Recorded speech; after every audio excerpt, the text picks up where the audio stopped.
So I'm taking it right down to the grass and leaves. Now, if I'm doing this, I can make a rake out of a stick if I have to. And I can also use this for additional insulation. Everything that I'm raking up, I can use it as additional insulation inside my survival shelter. Remember, I mentioned that when we're carrying those garbage bags in our survival kits, you can just stuff these leaves and grass. You can put them into there and use it as a layer of insulation. So,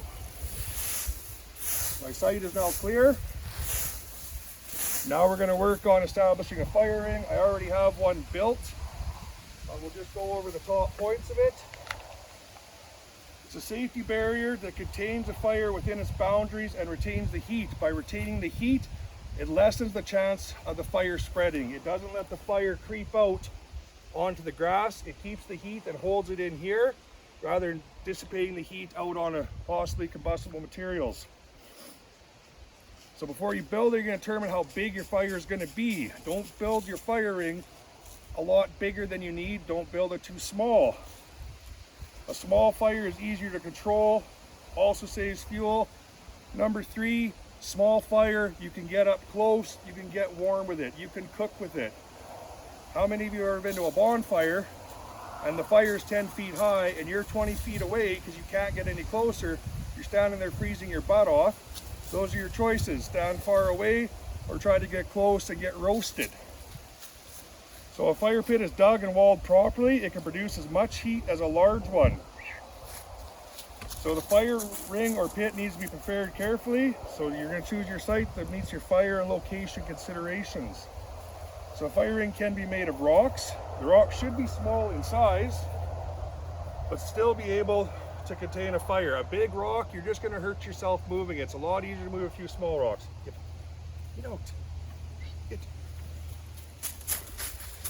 So they should be small, still able to contain a small fire.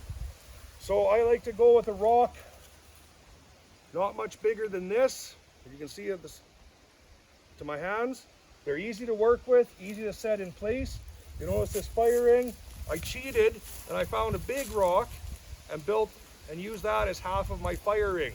That's also going to reflect the heat back to where I need it to be. Okay, this is a big cheater. It's a smart move. So you're going to place the rocks side by side in a circle or semicircle in this case to contain the fire. Do not pull rocks from riverbeds and water bodies. You don't want rocks that have moisture in them because once they heat up, they're going to explode. There's a chance they're going to explode and you're going to be getting a handful of rock in the face at high velocity. Okay? Oh, one other thing I forgot to mention before we start our fire safety, we have all of our other tools. We're also going to have our first aid kit on hand. We're dealing with knives, saws, axes, fire, chance of burning, and as we all know, cadets have an incredible ability to hurt themselves. So we're going to be prepared. We're going to have a first aid kit with us. This one's small, adventure medical kit. It's called 2 people, 1 day. Hey, look, it just fits right in my pocket. Real easy to have around. Okay? So like I said, I've already prepared this fire ring. So if you're in an area where there's not rocks, where you can't find rocks like this, you can also dig a shallow pit. You want your pit to be between 6 and 12 inches deep. You don't want it too deep, or number 1, you're not going to be able to get oxygen unless you're digging a Dakota fire hole. We'll cover that on a later lesson. And it's also not going to let the heat go to where you need it. If you dig the pit too deep, the heat is only going to come straight up. It's not that great for warming yourself or heating up a shelter.